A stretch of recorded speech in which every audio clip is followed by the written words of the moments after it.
21. mart, prolećna ravnodnevnica.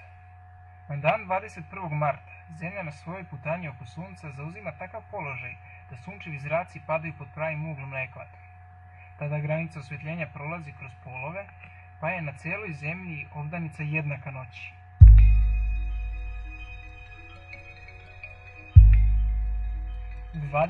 jun, letnja dugodnevnica.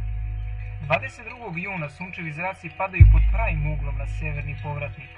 Granica osvjetljenja tada ide od severnog do južnog polarnika. Na severnom polu noć ne pada 6 mjeseci, na južnom polu sunce ne izlazi 6 mjeseci.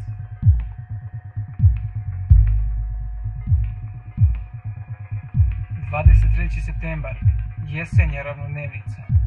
23. septembra Zemlja opet zauzima takav položaj da sunčevi zraci opet padaju pod pravim uglom na ekvator.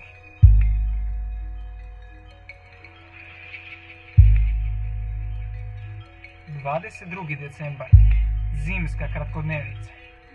22. decembra sunčevi zraci padaju upravno na južni povratnik. To je dan zimske kratkodnevnice za severnu pololoptu, a letnje dugodnevnice za južnu.